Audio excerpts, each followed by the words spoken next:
Good morning बच्चों। कैसे हो आप लोग? ठीक ठाक हो? पढ़ाई वढ़ाई बढ़िया चल रही है कि नहीं? आशा है कि आप लोग पढ़ाई को खूब अच्छे से चला नहीं बल्कि दौड़ा रहे होंगे। और दौड़ाने का समय भी है बच्चों, चूंकि बोर्ड की परीक्षा धीरे धीरे आपके निकट पहुंच रही है। उसको ध्यान में रखते हुए हम लोग सारे सब्जेक्ट को कवर करेंगे।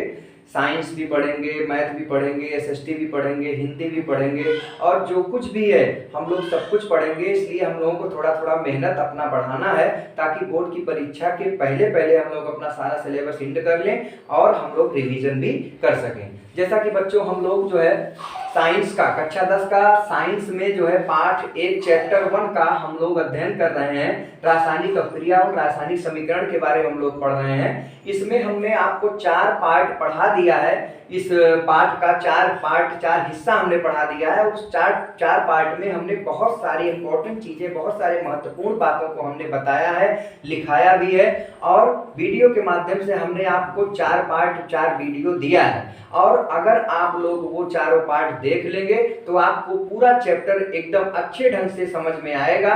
और अगर आप उस चारों पार्ट को देख लेंगे तो आपको कोई दिक्कत नहीं होगी। और अगर आप उस 4 पार्ट को देखे हैं तो बहुत अच्छा है, नहीं देखे हैं तो इस चारों पार्ट का लिंक हम इसके डिस्क्रिप्शन बॉक्स में डाल देंगे, आप लोग उसे जरूर देखिएगा। आज हम लोग इस पाठ का अंतिम पार्ट अर्थात 5वां पार्ट हम लोग पढ़ेंगे, जिसमें हम लोग रासायनिक अपक्रिया के प्रकार के बारे में अध्ययन करेंगे कि रासायनिक अपक्रिया के कितने प्रकार होते हैं, कौन कौन से रासायनिक अपक्रियाएं होती हैं जो हमारे बोर्ड के एग्जाम के लिए या वैसे भी कंपटीशन पॉइंट ऑफ व्यू से हमसे पूछे जाते हैं, उनके बारे में आज हम लोग अध्ययन करेंगे। तो बच्चों, रासायनिक अपक्रिया के प्रकार के बारे में हम लोग एक एक करके अध्ययन करेंगे। बहुत ही इंपॉर्टेंट टॉपिक है, वेरी वेरी इंपॉर्टेंट है। ये बोर्ड की परीक्षा में इस टॉपिक से 2 से 3 नंबर आना तय है। आप लोग थोड़ा सा अटेंटिव रहिए, मैं विश्वास दिलाता हूं कि आपका ये 2 से 3 नंबर आपके खाते में होगा। 100% आप लिख के आओगे, इसमें कोई संदेह नहीं है। तो आज हम लोग रासायनिक अपक्रिया के प्रकार की चर्चा करेंगे। तो उसमें हम देखेंगे कि सबसे पहले जो है रासायनिक अपक्रिया के प्रकार में सबसे पहला जो है वो है संयोजन अभिक्रिया। संयोजन अभिक्रिया बहुत ही इंपॉर्टेंट टॉपिक चल रहा है बच्चों, आप लोग नोट भी करते चलेंगे कि क्या है, कैसे है। संयोजन अभिक्रिया का एक नाम और है संश्लेषण अभिक्रिया। आप लोग घबराइएगा नहीं,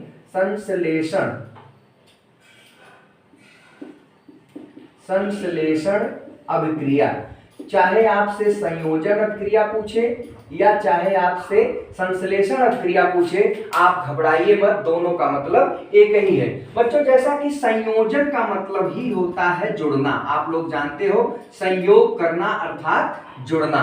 तो ये अभिक्रिया संयोजन अभिक्रिया या संश्लेषण अभिक्रिया के बारे में बताया जाता है कि वे अभिक्रियाएं जिसमें 2 अथवा 2 से अधिक तत्व आपस में मिलकर, आपस में जुड़कर एक या एक से अधिक बड़े तत्व या यौगिक का निर्माण करें, उसे हम संयोजन अभिक्रिया कहेंगे। फिर से इस बात को हम रिपीट करते हैं कि जब ऐसी अभिक्रियाएं जिसमें 2 या 2 से अधिक छोटे तत्व आपस में क्रिया करते हैं, आपस में जुड़ते हैं और जुड़कर 2 या 2 से अधिक बड़े तत्व या यौगिक में परिवर्तित होते हैं, तो ऐसी रासायनिक अपक्रिया को हम संयोजन अपक्रिया कहेंगे। इस बात को हम लोग नोट करते हैं।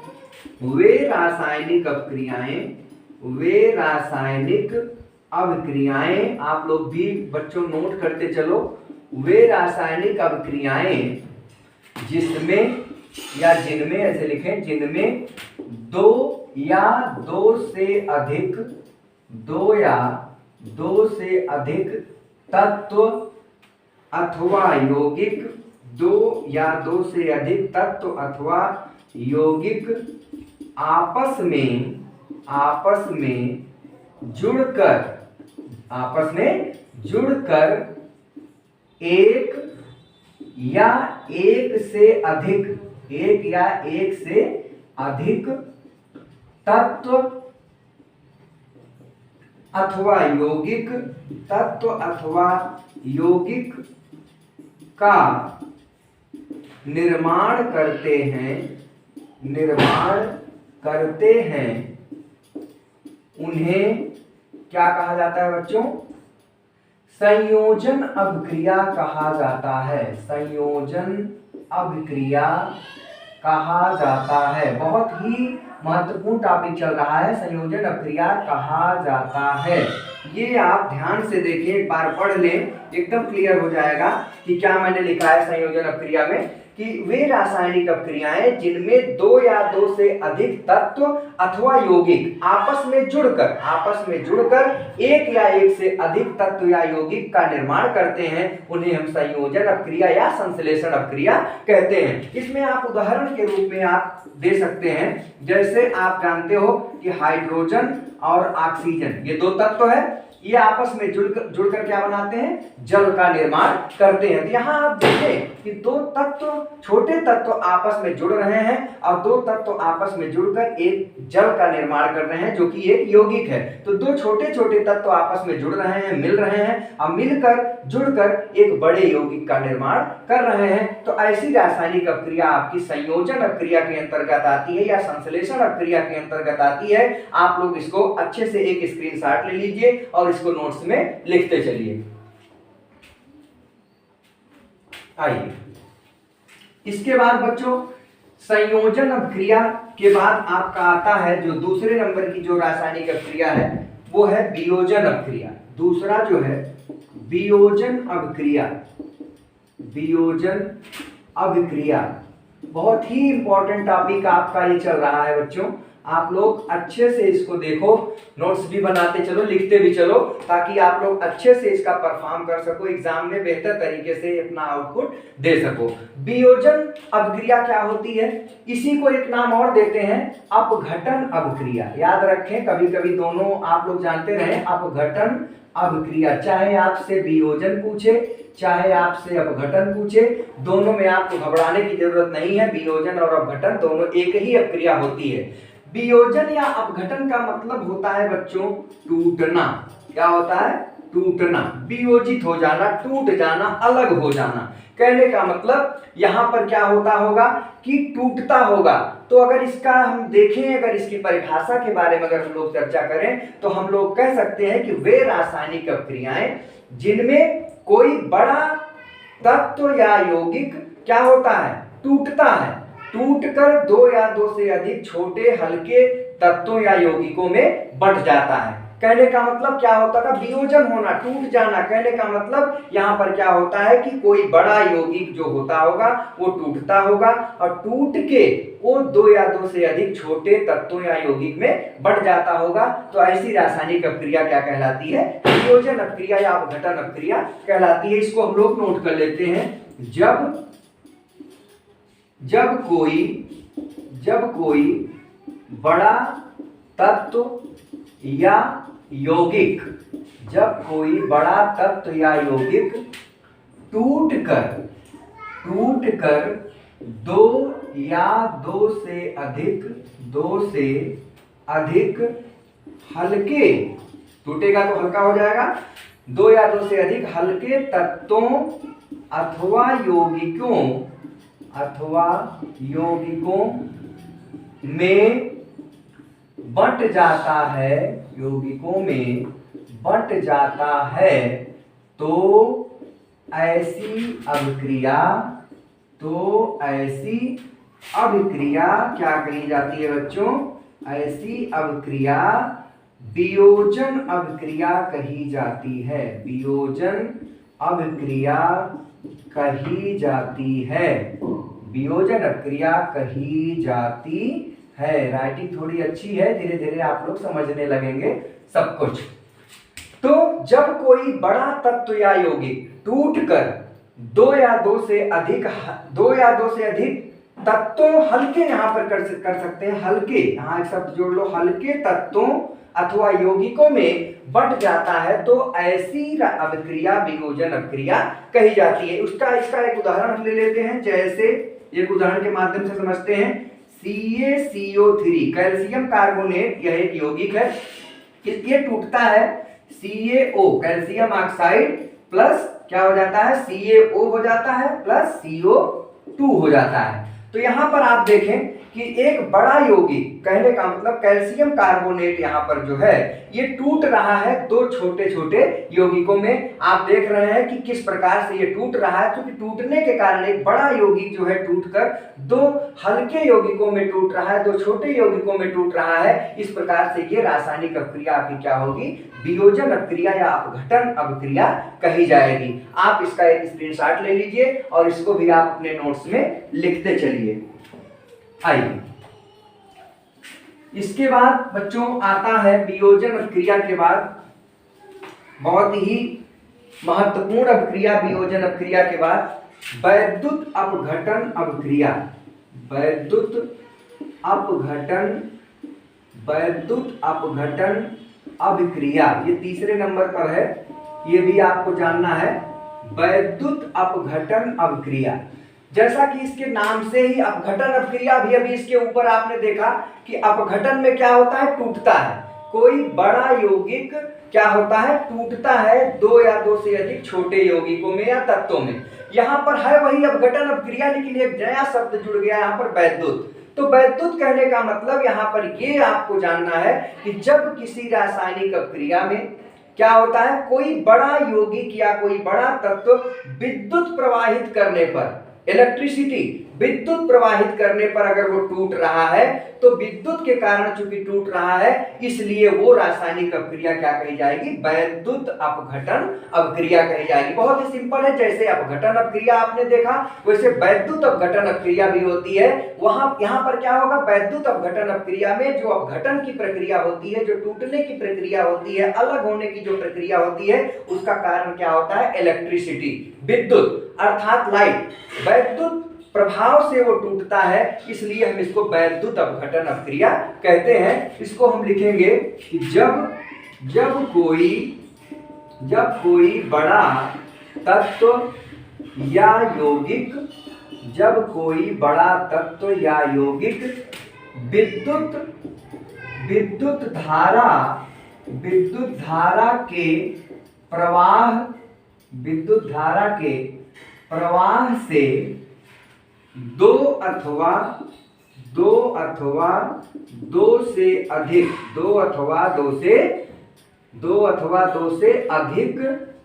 क्या होता है, हल्के, दो अथवा दो से अधिक हल्के तत्वों या यौगिकों में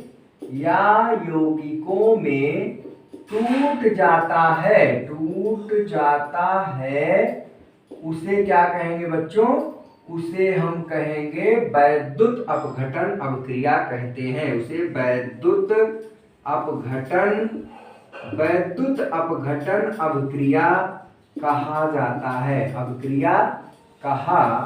जाता है। बहुत ही सिंपल है, बहुत ही आसान है, थोड़ा सा बात समझने की है। यहाँ पर भी अपघटन हो रहा है, टूट रहा है कोई बड़ा यौगिक, लेकिन उसके टूटने का कारण क्या है, विद्युत धारा। कहने का मतलब विद्युत प्रभाव के कारण वो टूट रहा है, इसलिए वो रासायनिक अभिक्रिया क्या कहलाएगी, वैद्युत अपघटन अभिक्रिया कहलाएगी। इसका एक उदाहरण भी आप दे सकते हो, जैसे आप सोडियम क्लोराइड है NaCl, सोडियम क्लोराइड, जब आप इसमें वैद्युत धारा प्रवाहित करते हो, जब आप इसमें वैद्युत धारा प्रवाहित करोगे तो सोडियम और क्लोरीन में क्या होता है, टूट जाता है। तो क्या स्थिति होती है, वैद्युत धारा प्रवाहित करने से क्या हो रहा है कि कोई यौगिक, ये सोडियम क्लोराइड एक यौगिक है, इसको इसमें जब हम विद्युत धारा प्रवाहित करेंगे तो ये सोडियम और क्लोरीन में बढ़ जाएगा। तो इस प्रकार से हम देख रहे हैं कि वैद्युत अपघटन अभिक्रिया जो होती है ये भी एक प्रकार की अपघटन की ही प्रक्रिया है, टूटने की ही प्रक्रिया है, लेकिन जो टूटने का जो कारण है वो किसके द्वारा हो रहा है, वैद्युत के द्वारा हो रहा है, इलेक्ट्रिसिटी के द्वारा हो रहा है। इसलिए इस अपघटन को हम क्या कहेंगे, वैद्युत अपघटन अभिक्रिया कहते हैं। यहाँ पर एक बात बच्चों आप लोगों को हम बता दें कि जैसे सोडियम क्लोराइड है, सोडियम क्लोराइड है साधारण नमक, तो सोडियम क्लोराइड में अगर विद्युत धारा प्रवाहित करते हैं तो क्या साधारण नमक में अगर हम विद्युत धारा प्रवाहित करेंगे तो क्या वो टूट जाएगा, ऐसा नहीं है। हम इसका एक जलीय विलयन लेते हैं, अर्थात इसको जल में हम डालते हैं, इसका जलीय विलयन होना बहुत जरूरी है। जलीय विलयन अर्थात जब ये जलीय विलयन होगा सोडियम क्लोराइड का और उसमें हम विद्युत धारा प्रवाहित करेंगे तो वह सोडियम और क्लोरीन में बढ़ जाता है, बल्कि ये आयनों के रूप में बढ़ता है, सोडियम प्लस और क्लोरीन माइनस में टूट जाता है। तो ये अभिक्रिया जो है आपकी वैद्युत अपघटन अभिक्रिया कही जाती है। इसका भी एक स्क्रीनशॉट आप लोग ले लीजिए, इसको भी आप अपने नोट्स में लिखते चलिए। आइए, बहुत ही महत्वपूर्ण पार्ट आपका इस चैप्टर का चल रहा है, इसमें से 2 से 3 नंबर आपकी बोर्ड की परीक्षा में आना तय है, आप उसको देखिए। अगला जो है एकल विस्थापन अभिक्रिया, चौथा है एकल विस्थापन, ध्यान से मेरी बात सुने, एकल विस्थापन अभिक्रिया बहुत ही वेरी इंपॉर्टेंट, कई बार ये एग्जाम में पूछा गया है। एकल विस्थापन अभिक्रिया क्या होती है, या कभी कभी विस्थापन अभिक्रिया ही दे देते हैं। यहाँ पर क्या होता है, एकल विस्थापन अभिक्रिया में क्या करते हैं, कैसे इसको हम समझेंगे, तो बात मेरी ध्यान से सुनिए। देखिए, जैसा कि इसमें है विस्थापन, विस्थापन का मतलब होता है हट जाना, अलग हो जाना। यहाँ पर इस अभिक्रिया में क्या होती है कि जब कोई यौगिक, जब किसी तत्व या यौगिक का जो जलीय विलयन होता है उसमें अगर कोई अधिक क्रियाशील कोई तत्व या यौगिक होता है, वो क्या करता है, वो कम क्रियाशील वाले तत्व को उसके जलीय विलयन से क्या कर देता है, अलग कर देता है। जैसे कहने का मतलब यह हुआ कि मान लीजिए हम आपको एक एग्जांपल दें कि कम क्रियाशील और अधिक क्रियाशील, कौन सा तत्व कम क्रियाशील है, कौन सा तत्व अधिक क्रियाशील है, इस बात का पता हम कैसे लगाएंगे। तो आपको हम बच्चों बताएं कि एक इसी पाठ में आपके बुक में क्रियाशीलता श्रेणी है। क्या है, क्रियाशीलता श्रेणी, क्रियाशीलता श्रेणी। ये क्रियाशीलता श्रेणी जो है आप देखेंगे तो इसमें क्या दिखाई देता है कि जो तत्व ऊपर होते हैं, अर्थात मान लीजिए जो तत्व ऊपर हैं और इसके नीचे और सारे तत्व हैं, तो जो तत्व ऊपर है जिससे वो अधिक क्रियाशील उससे होगा। और मान लीजिए तत्व A B C D E F, मान लीजिए ये तत्व हैं, तो अगर देखेंगे तो ये एफ तत्व जो है वो ई तत्व से कम क्रियाशील है, या हम यूं कहें कि ई तत्व जो है डी तत्व से कम क्रियाशील है, या डी तत्व सी तत्व से कम क्रियाशील है, या यूं कहें कि सी तत्व बी तत्व से कम क्रियाशील है, और सबसे ऊपर जो है वो सबसे ज्यादा क्रियाशील है। तो क्रियाशीलता श्रेणी ये बताती है कि जो तत्व जिस तत्व से ऊपर होता है वह उससे अधिक क्रियाशील होता है। तो एकल विस्थापन अभिक्रिया में क्या होता है बच्चों कि परमाणु या परमाणुओं के समूह, यहाँ पर स्थिति क्या होती है कि परमाणु या परमाणुओं के समूह को यहां पर ऐसे लिखेंगे, जब किसी रासायनिक अभिक्रिया में, ध्यान से बात को समझेंगे, जब किसी रासायनिक अभिक्रिया में किसी परमाणु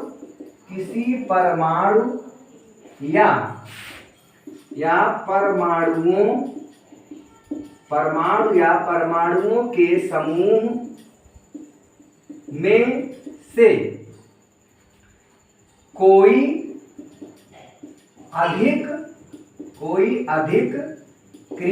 से कोई अधिक क्रियाशील परमाणु द्वारा हटा दिया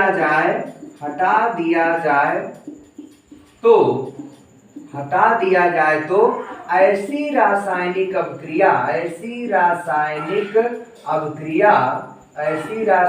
अभिक्रिया क्या कहलाती है, विस्थापन या एकल विस्थापन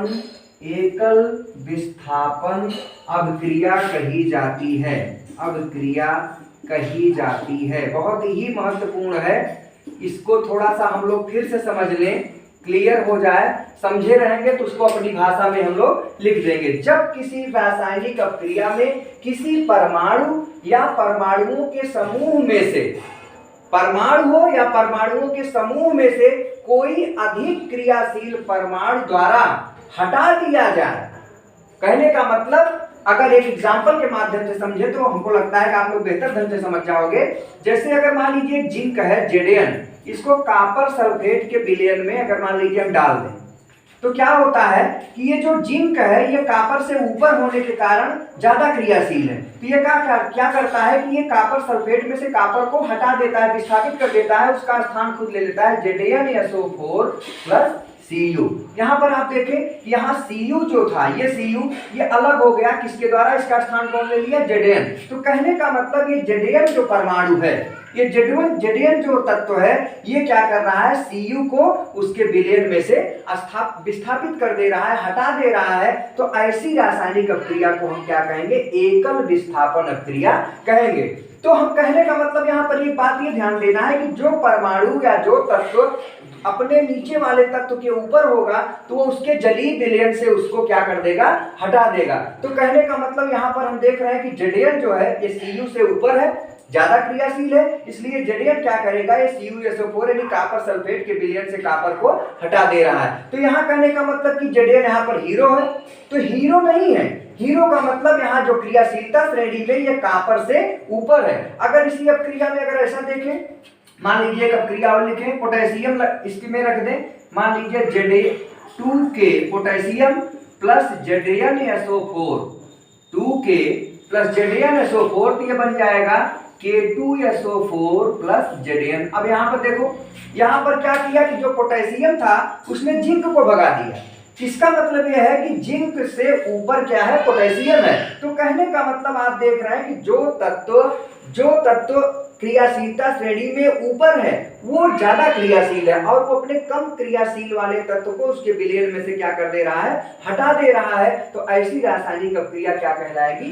एकल विस्थापन अपक्रिया कही जाएगी। तो आप इस बात को ध्यान से समझें कि किस प्रकार से एकल विस्थापन अपक्रिया को हम लिखते हैं और कैसे इसको हम समझते हैं। इसका एक स्क्रीनशॉट ले लीजिए, बहुत ही महत्वपूर्ण, कई बार ये क्वेश्चन पूछा गया है, इसलिए आप इसको इंपॉर्टेंट में नोट कर लीजिए। और बहुत ही सरल है, यहाँ पर आपको केवल इतना लिखना है बच्चों कि एकल विस्थापन अपक्रिया में क्या होता है कि जो अधिक क्रियाशील तत्व होते हैं वो कम क्रियाशील वाले तत्वों को उनके जलीय विलयन में से क्या कर देते हैं? हटा देते हैं, भगा देते हैं, और उनका स्थान खुद ग्रहण कर लेते हैं। जैसे कि आपने देखा कि जिंक जो है ये कॉपर सल्फेट विलयन में से कॉपर को क्या कर दे रहा है? हटा दे रहा है। क्यों हटा दे रहा है? क्योंकि जिंक जो है कॉपर से ऊपर है और जिंक जो है अधिक क्रियाशील है कॉपर से। यहाँ दूसरी अभिक्रिया में आप देख रहे हैं कि वही जिंक जो अभी यहाँ पर Cu को हटा दिया था, कॉपर को हटा दिया, यहाँ पर खुदे भाग लिया। यहाँ पर भागने का मतलब क्या हुआ? पोटेशियम से उसका टक्कर हो गया। पोटेशियम ज्यादा क्रियाशील था, ज्यादा ताकतवर था, उसने जिंक को क्या किया? हटा दिया। जैसे आप लोग देखते हैं बच्चों कि समाज में, हमारे लोगों के घर में, हम लोगों के जैसे क्लास में जो तगड़े लोग हैं, जो बड़े लोग हैं, जो थोड़ा ताकतवर लोग हैं, वो कमजोर लोगों को हमेशा हटाए रहते हैं। तो ठीक उसी प्रकार से आपके एकल विस्थापन अपक्रिया में भी वही प्रक्रिया होती है। इसका आप एक स्क्रीनशॉट ले लीजिए, फिर आप आगे देखिए क्या होता है। आइए, एकल विस्थापन अपक्रिया ये हो गई। इसके बाद बच्चों अगला जो है वो है, क्या नाम है इसमें? है उभय विस्थापन अपक्रिया। उभय विस्थापन बहुत ही इंपॉर्टेंट, उभय विस्थापन अपक्रिया। इसको भी हम लोग समझते हैं, जैसे विस्थापन अपक्रिया था वैसे ही इसी से मिलता जुलता उभय विस्थापन अपक्रिया अर्थात दोहरी विस्थापन अपक्रिया। इसको उभय को दोहरी भी कह सकते हैं। इसमें दोहरी अर्थात दो लोगों का विस्थापन होता होगा, डबल डिस्प्लेसमेंट रिएक्शन इसको बोलते हैं। तो उभय विस्थापन अपक्रिया में बच्चों, हाँ, इसका जो है यहां पर क्या होता है बच्चों कि उभय विस्थापन अपक्रिया में क्या होता है कि दो यौगिक आपस में जब क्रिया करते हैं, तो दो यौगिक जब आपस में क्रिया करेंगे तो दोनों यौगिकों के मूलकों का आपस में आदान प्रदान होता है। क्या होता है? जैसे दो यौगिक, मान लीजिए कोई भी दो यौगिक आपस में जब क्रिया करेंगे, तो जब उभय विस्थापन अपक्रिया होती है तो पहले यौगिक का मूलक दूसरे यौगिक के मूलक के साथ और दूसरे यौगिक का मूलक पहले यौगिक के मूलक के साथ आके जुड़ जाता है। डबल डिस्प्लेसमेंट, यहाँ पर दोनों, वो उसमें चला जाता है उसका और उसका वाला इसमें चला आता है, तो उभय विस्थापन अपक्रिया कही जाती है। तो इसमें क्या होता है, इसमें लिखेंगे हम, जब किसी रासायनिक अभिक्रिया में, जब किसी रासायनिक अभिक्रिया में, बहुत ही महत्वपूर्ण है, जब किसी रासायनिक अपक्रिया में दो यौगिकों के मूलकों का आदान प्रदान समझ रहे हैं ना, एक जा रहा है तो दूसरा आ भी रहा है, आदान प्रदान। जब किसी रासायनिक अपक्रिया में दो यौगिकों के मूलकों का आदान प्रदान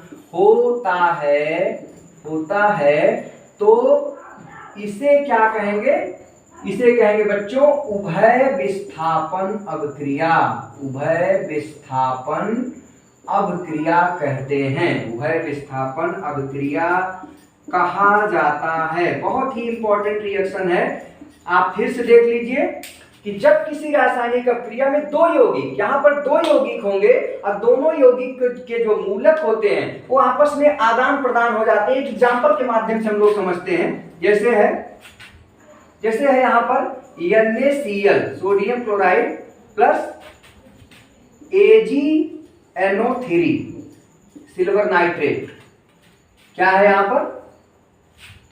देखिए यहाँ पर सोडियम क्लोराइड एक यौगिक है और AgNO3 अर्थात सिल्वर नाइट्रेट भी एक यौगिक है। यहाँ पर क्या होता है कि जब ये आपस में क्रिया करते हैं तो डबल डिस्प्लेसमेंट में क्या होता है कि ये जो है सोडियम जो है क्लोरीन जो है ये Ag के साथ चला जाता है और ये NO3 जो है Na के साथ आ जाता है, अर्थात एक दूसरे के बीच आदान प्रदान हो जाता है। तो क्या बनता है? NaNO3 सोडियम नाइट्रेट बन जाता है और AgCl बन जाता है, सोडियम आपका सिल्वर क्लोराइड एक बन जाता है। आप देख रहे हैं यहाँ पर रिएक्शन को देखिए कि यहाँ पर क्या हो रहा है कि Na जो था ये इसका मूलक जो है इसमें आ गया, Na के साथ NO3 जुड़ गया, NaNO3, और फिर क्या हुआ इसके साथ इसका मूलक चला गया, इसका मूलक इसमें आ गया और इसका मूलक उसमें चला गया, आदान प्रदान हो रहा है। तो ऐसी रासायनिक अपक्रिया जिसमें दो यौगिकों के मूलकों का आदान प्रदान हो रहा हो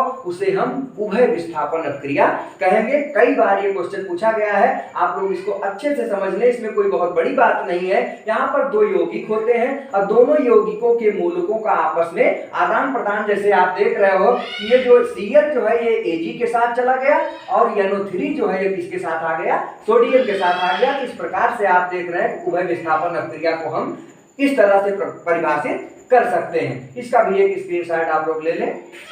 इसके बाद जो है आप देखें अगला जो रिएक्शन है आपका वो भी बहुत ही इंपॉर्टेंट है, अवक्षेपण अभिक्रिया। अवक्षेपण अभिक्रिया अगला है, नंबर आप लोग डाल लीजिएगा कौन सा नंबर था? अवक्षेपण अभिक्रिया बहुत ही इंपॉर्टेंट है। अवक्षेपण अभिक्रिया कई बार क्वेश्चन पूछा गया है। अवक्षेपण अभिक्रिया ये क्या होता है भैया? अवक्षेपण का मतलब अवक्षेप से है। अवक्षेप क्या होता है? हमने आपको पहले क्लास क्या दूसरे पार्ट में हमने आपको बताया था इसी पार्ट के कि अवक्षेप क्या होते हैं कि जब किसी रासायनिक अपक्रिया में क्या होता है कोई यौगिक जो होता है या कोई तत्व जो होता है वो ठोस पदार्थ के रूप में अलग हो जाए।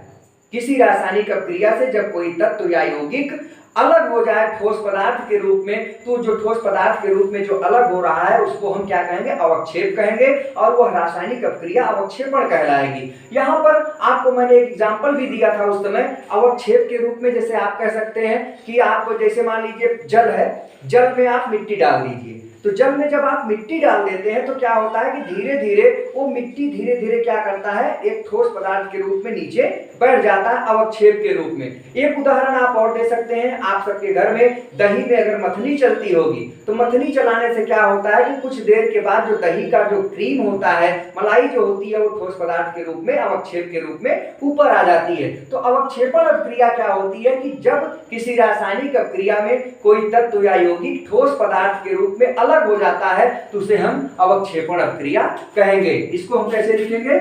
जब किसी रासायनिक अपक्रिया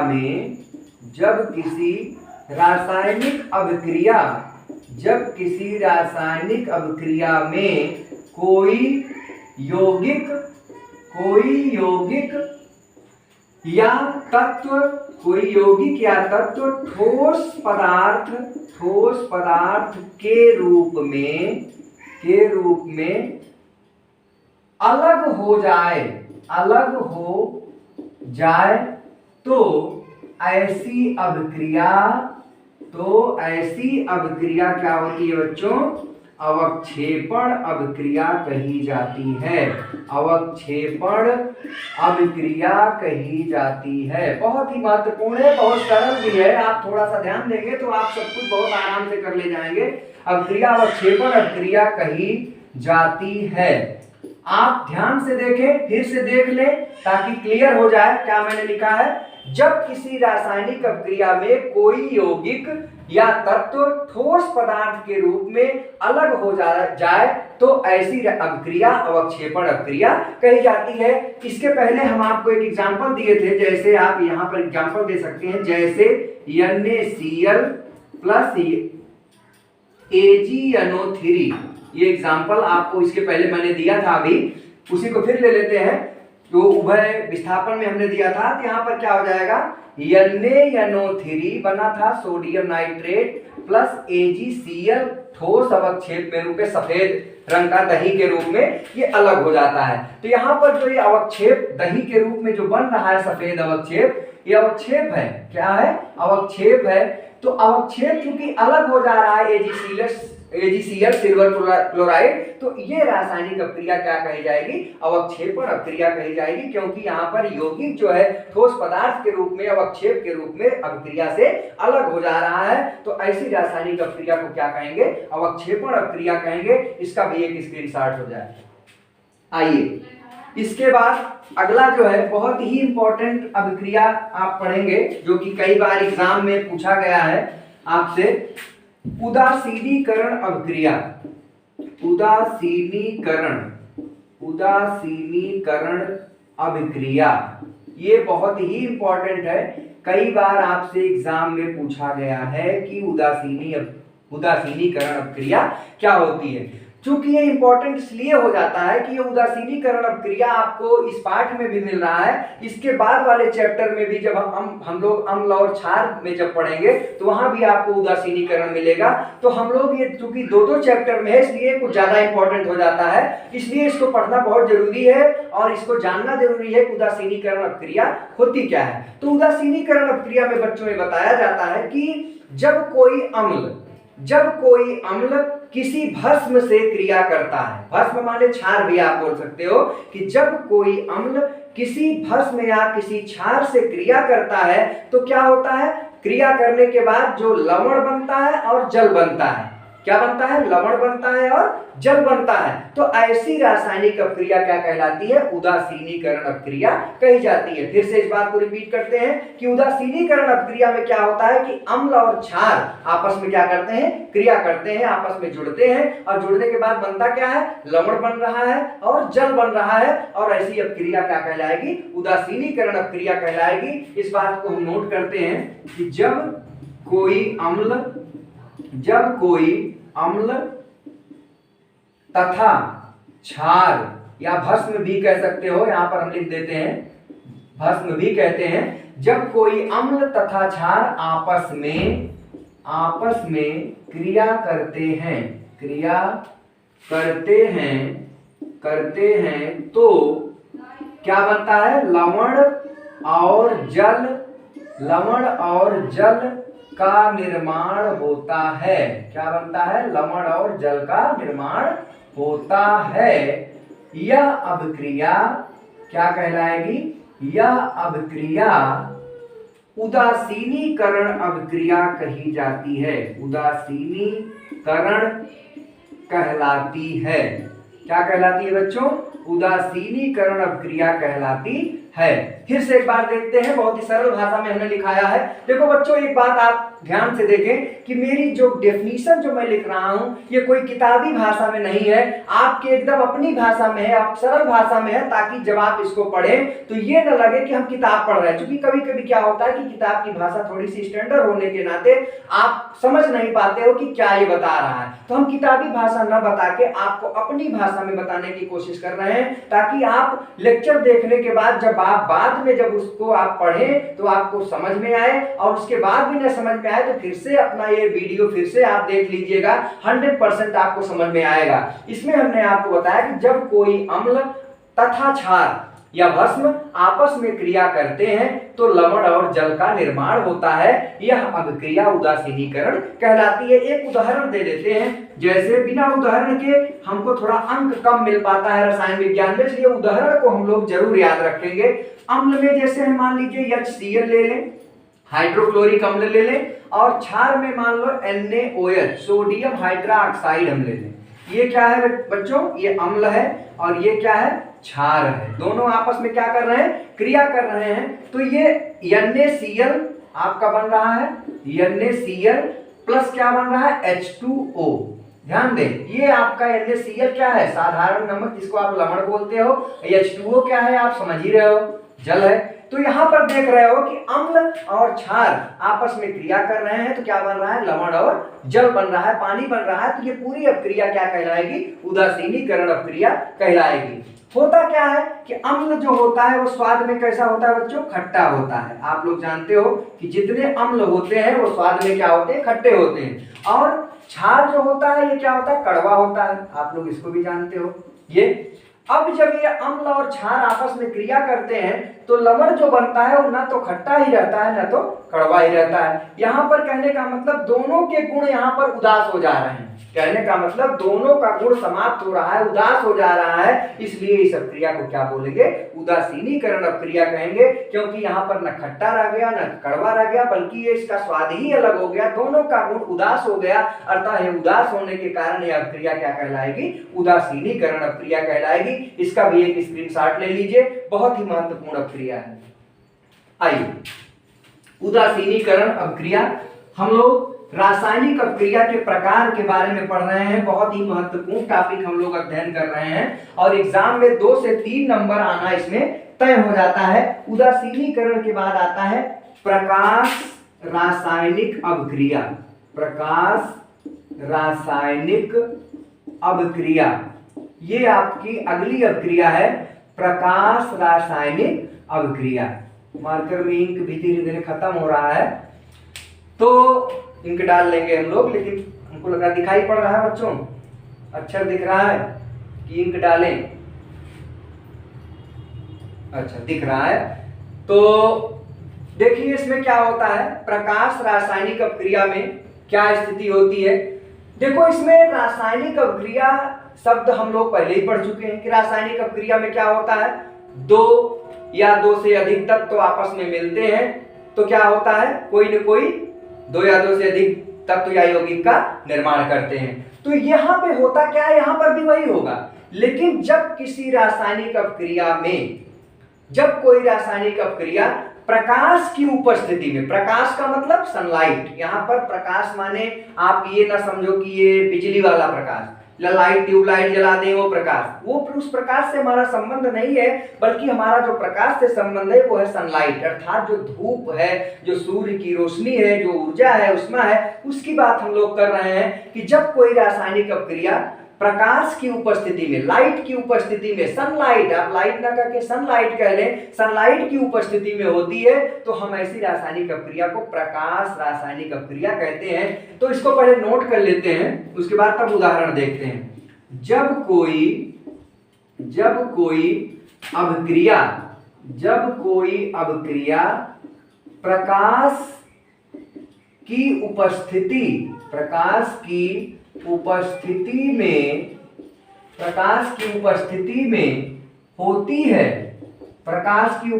में होती है तो उसे क्या कहेंगे, उसे प्रकाश रासायनिक अभिक्रिया कहेंगे। रासायनिक अभिक्रिया कहेंगे, अभिक्रिया कहा जाता है, ऐसा लिख लें, थोड़ा और बढ़िया भाषा हो जाएगा। क्या मैंने लिखा है, एक बार जरा सा फिर से हम लोग पढ़ लेते हैं। जब कोई अभिक्रिया प्रकाश की उपस्थिति में होती है, उपस्थिति शब्द गलत लिखा है बच्चों, उपस्थिति में होती है तो उसे प्रकाश रासायनिक अपक्रिया कहा जाता है। जैसे एक उदाहरण हम दे दें, जैसे मान लो हाइड्रोजन है H2 और क्लोरीन, इसको आपस में हम मिला के रख दें। आप अंधेरे कमरे में रख दीजिए हाइड्रोजन और क्लोरीन को, अंधेरे में जहां सूर्य की रोशनी न मिलती हो, तो आप देखोगे कि चाहे जितने दिन तक आप रखे रहोगे ये हाइड्रोजन और क्लोरीन आपस में क्रिया नहीं करते हैं। लेकिन जैसे ही अगर ये हाइड्रोजन और क्लोरीन को अगर हम प्रकाश की उपस्थिति में धूप में रख दें, प्रकाश की उपस्थिति में रख दें, तो तुरंत ये आपस में क्रिया कर लेते हैं और क्या बना देते हैं, 2HCl। तो आप देख रहे हो कि ये अभिक्रिया जो है प्रकाश की उपस्थिति में हो रही है, अतः ये रासायनिक अभिक्रिया क्या कहलाएगी, प्रकाश रासायनिक अभिक्रिया कहलाएगी। एक बहुत ही इंपॉर्टेंट उदाहरण आप दे सकते हैं, जैसा कि आप लोग जानते हो बच्चों कि जो पेड़ पौधे होते हैं ये अपना भोजन खुद बनाते हैं, अर्थात ये भोजन बनाते हैं, स्वपोषी होते हैं, ऑटोट्रॉफ्स होते हैं, और ये भोजन जो बनाते हैं प्रकाश संश्लेषण क्रिया द्वारा बनाते हैं। तो प्रकाश संश्लेषण में क्या होता है बच्चों, प्रकाश संश्लेषण में भी पौधे क्या करते हैं, कार्बन डाइऑक्साइड और जल को लेकर प्रकाश की उपस्थिति में क्लोरोफिल की सहायता से क्या बनाते हैं, ग्लूकोज का निर्माण कर देते हैं। तो कहने का मतलब यह भी एक रासायनिक अभिक्रिया कैसी कहलाएगी, प्रकाश रासायनिक अभिक्रिया होगी। अर्थात उसका भी उदाहरण आप यहाँ पर दे सकते हो कि जो प्रकाश संश्लेषण की जो अभिक्रिया है, आप उसमें क्या होता है, कार्बन डाइऑक्साइड यहाँ पर होता है CO2 और H2O, ये आपस में मिलते हैं और क्लोरोफिल आप जानते हो, आपको पढ़ाया जाएगा, जानते भी हो, 9th में बताया गया है। क्लोरोफिल ये ग्रीन एक प्रकार का हरे रंग का पिगमेंट होता है पत्ते में, जो आपके हरे रंग का होता है क्लोरोफिल, और सूर्य का प्रकाश उपस्थित होना चाहिए तो बना देता है बच्चों C6H12O6 और ऑक्सीजन गैस निकलती है। तो कहने का मतलब आप यहाँ पर देख रहे हो कि सूर्य के प्रकाश में यह रासायनिक अभिक्रिया हो रही है, अतः यह रासायनिक अभिक्रिया क्या कहलाएगी, प्रकाश रासायनिक अभिक्रिया कही जाएगी। इसका भी एक स्क्रीनशॉट ले लीजिए, बहुत ही महत्वपूर्ण है। आइए इसके बाद हम लोग देखेंगे अगला रासायनिक अभिक्रिया।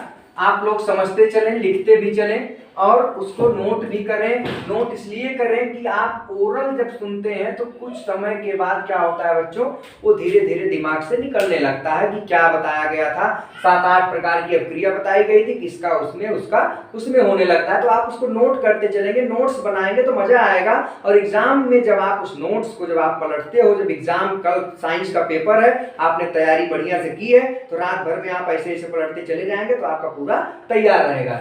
तो अगला जो है, जो रासायनिक अभिक्रिया है वो है ऑक्सीकरण अपचयन। ऑक्सीकरण तथा अपचयन दोनों एक साथ हम बता दे रहे हैं। ऑक्सीकरण तथा अपचयन अभिक्रिया बहुत ही इंपॉर्टेंट, ये भी आपकी रासायनिक अभिक्रिया है, इसके बारे में हम लोग जानें। ऑक्सीकरण तथा अपचयन अभिक्रिया होता क्या है। ऑक्सीकरण और अपचयन ये दो अभिक्रियाएं होती हैं, इनके बारे में हम लोगों से पूछा जाता है कि ऑक्सीकरण अभिक्रिया क्या होती है, अपचयन क्या होता है। तो हम लोग एक एक के बारे में जाने कि ऑक्सीकरण अभिक्रिया वो अभिक्रिया होती है जिसमें क्या होता है, ऑक्सीजन जुड़ता है। क्या जुड़ता है, ऑक्सीजन जुड़ता है। ध्यान दें, क्या होता है बच्चों, ऑक्सीकरण में ऑक्सीजन जुड़ता है या हाइड्रोजन जो होता है वो अलग होता है। ध्यान देंगे आप लोग, हाइड्रोजन अलग होता है। आप ये बात ध्यान से देखिएगा, अलग होता है। दो स्थिति बनती है ऑक्सीकरण में, दो स्थिति बनती है, या तो ऑक्सीजन जुड़ेगा अथवा हाइड्रोजन अलग होगा। अपचयन में क्या स्थिति होती है, इसी का जस्ट उल्टा, यहां पर हाइड्रोजन जुड़ता है। क्या जुड़ता है अपचयन में, हाइड्रोजन जुड़ता है, हाइड्रोजन जुड़ता है। और क्या अलग होता है बच्चों, या ऑक्सीजन अलग होता है, ऑक्सीजन अलग होता है। ध्यान से देखें, बहुत ही महत्वपूर्ण है, बहुत सरल भी है, इसमें कोई बहुत बड़ी बात नहीं है। जब किसी रासायनिक अभिक्रिया में ऑक्सीजन जुड़े, जब किसी रासायनिक अभिक्रिया में आप देखें कि किसी तत्व के साथ ऑक्सीजन जुड़ रहा है, तो इसका मतलब वहां क्या हो रहा है, ऑक्सीकरण हो रहा है। या किसी रासायनिक अभिक्रिया में हाइड्रोजन अलग हो रहा है किसी यौगिक में से, तो वहां भी हम क्या कहेंगे, ऑक्सीकरण ही हो रहा है। हाइड्रोजन जुड़े, ऑक्सीजन जुड़े या हाइड्रोजन अलग हो, दोनों कंडीशन में क्या होता है, ऑक्सीकरण अभिक्रिया होती है। और अपचयन अभिक्रिया में आप देखेंगे कि हाइड्रोजन जुड़ता है और ऑक्सीजन अलग होता है। एक उदाहरण के माध्यम से हम लोग समझते हैं, जैसे C+O2 कार्बन है, यहाँ ऑक्सीजन से जब जुड़ा तो क्या बन गया CO2। अब इसमें देखें कि ये C जो है कार्बन के साथ क्या जुड़ा, ऑक्सीजन जुड़ा, तो ऑक्सीजन जुड़ रहा है, इसका मतलब यहाँ पर क्या हो रहा है, इसका ऑक्सीकरण हो रहा है, तब ये जाके CO2 बना। तो यहाँ पर कार्बन का क्या हो रहा है, ऑक्सीकरण हो रहा है। कहने क्यों हो रहा है ऑक्सीकरण, क्योंकि यहाँ पर कार्बन से क्या जुड़ रहा है, ऑक्सीजन जुड़ रहा है, इसलिए यहाँ पर कार्बन का ऑक्सीकरण हो रहा है। एक उदाहरण और देते हैं, जैसे है H2+O2, तो क्या बन जाता है H2O। ठीक है, यहां पर देख रहे हैं कि हाइड्रोजन जुड़ रहा है, ऑक्सीजन से जो है हाइड्रोजन जुड़ रहा है और क्या बन रहा है, जल। तो हाइड्रोजन का जुड़ना क्या कहलाएगा, अपचयन कहलाएगा। आप देख रहे हो कि यहां पर क्या हो रहा है कि अपचयन अक्रिया हो रही है, अपचयन, यहां पर ऑक्सीकरण हो रहा है, ऑक्सीकरण, और यहां पे क्या हो रहा है भैया, अपचयन। अब एक बात आपके दिमाग में हो सकता है बन रही हो कि सर ऑक्सीजन, यहां पर हाइड्रोजन जुड़ रहा है तो ऑक्सीजन भी तो जुड़ रहा है। बात बिल्कुल सही है, क्योंकि यहां पर हाइड्रोजन भी जुड़ रहा है और वही ऑक्सीजन भी, इसमें तो हमको कह रहे हैं कि अपचयन के साथ ऑक्सीकरण भी हो रहा है, बिल्कुल हो रहा है। कहने का मतलब ये अक्रिया कुछ ऐसी अक्रिया है जिसमें ऑक्सीकरण भी हो रहा है और अपचयन भी हो रहा है। कैसे, जैसे हाइड्रोजन यहाँ पर किसके साथ जुड़ रहा है, ऑक्सीजन के साथ, इसका मतलब हो रहा है कि जिसमें जुड़े उसका ऑक्सीकरण हो, इसका मतलब हाइड्रोजन जुड़ रहा है यहाँ पर, तो ये ऑक्सीजन का अपचयन हो रहा है, और हाइड्रोजन के साथ चूंकि ऑक्सीजन जुड़ रहा है इसलिए इसका ऑक्सीकरण हो रहा है। यहाँ पर दोनों अभिक्रियाएं हो रही हैं, अपचयन भी हो रहा है तथा ऑक्सीकरण भी हो रहा है, घबराने की जरूरत नहीं है, ऑक्सीकरण भी हो रहा है। तो दोनों अभिक्रियाएं एक साथ साथ हो रही हैं। कभी कभी आप देखेंगे बहुत सारी ऐसे रिएक्शंस होते हैं जिनमें किसी रासायनिक अभिक्रिया में किसी एक पदार्थ का ऑक्सीकरण होता है तो उसी समय किसी दूसरे पदार्थ का अपचयन भी होता है। तो जब दोनों क्रिया, ऑक्सीकरण और अपचयन अभिक्रिया दोनों साथ साथ चलती है तो ऐसी रासायनिक अभिक्रिया को हम एक नया नाम दे देते हैं, रेडॉक्स अभिक्रिया। क्या कहते हैं, रेडॉक्स अभिक्रिया। बहुत ही इंपॉर्टेंट है, कई बार ये क्वेश्चन पूछा गया है, रेडॉक्स अभिक्रिया क्या होती है। तो रेडॉक्स अभिक्रिया क्या होती है बच्चों, कि जब किसी रासायनिक अभिक्रिया में ऑक्सीकरण और अपचयन की क्रिया साथ साथ होती है तो ऐसी रासायनिक अभिक्रिया क्या कहलाती है, रेडॉक्स अभिक्रिया कहलाती है। और ये आपके एग्जाम के पॉइंट ऑफ व्यू से बहुत ही इंपॉर्टेंट है, आप लोग इसका एक स्क्रीनशॉट ले लीजिए। और इसके बाद जो है रासायनिक अभिक्रिया के प्रकार में लगभग सारी अभिक्रियाएं आपको हम बता दिए, उसकी चर्चा कर दिए, उसको हमने लिखाया। आप लोग इसका एक अच्छा सा नोट्स बनाइए और ये पाठ लगभग आपका 100% खत्म हो गया है, 5वां पार्ट था, आज ये पहला पाठ आपका समाप्त हुआ। आप लोग इसका एक नोट्स बनाइए और नहीं बना रहे हैं तो इसको बनाना शुरू कर दीजिए और उसको तुरंत तैयार करिए, पढ़िए। जहां दिक्कत हो आप वीडियो फिर से देखिए, अपना नोट्स देखिए, और दिक्कत आए तो आप कमेंट बॉक्स में इसको देखिए, लिखिए, हम आपको फिर से उसको बताएंगे। इसके बाद हम लोग आगे का चैप्टर, जैसे कि ये केमिस्ट्री का चैप्टर है, इसके बाद हम सोचते हैं कि एक बायो का चैप्टर ले लें, एक फिजिक्स का चैप्टर ले लें, ताकि तीनों पोर्शन साथ में चले और आपका लाइन से पढ़ाएंगे तो पता लगा पहले केमिस्ट्री चल रहा है, फिर बायो चलेगा, फिर फिजिक्स चलेगा। इस तरीके से आप तीनों नहीं टच करोगे। ऐसे जब एक एक चैप्टर को हम लोग जब टच करेंगे तो आपको सारी चीजें समझ में आएंगी, चैप्टर भी आपका कवर होगा। मैथ की भी कक्षाएं मिलेंगी। और आपको बता दें बच्चों कि आपको एसएसटी भी पढ़ाई जाएगी, और एसएसटी में हम देख रहे हैं कि इतिहास, भूगोल, अर्थशास्त्र और सिविक्स वाला पोर्शन भी हम आपका देखेंगे, ताकि आपका एग्जाम में अच्छे से अच्छा अंक आए और आप एग्जाम में अच्छा अंक पाके अपना लक्ष्य प्राप्त कर सको। और अंत में एक बात जो आपसे कहनी है कि अगर बच्चों वीडियो अगर आपको अच्छा लगा हो तो एक लाइक बनता है, और वीडियो को ज्यादा से ज्यादा शेयर करिए अपने ग्रुप में, अपने लोगों में। और अगर आप लोग नए हैं तो चैनल को सब्सक्राइब भी करिए, ताकि आप अच्छे ढंग से और भी वीडियो प्राप्त कर सके और भी मोटिवेशन से हम आपको पढ़ा सकें। Thank you so much.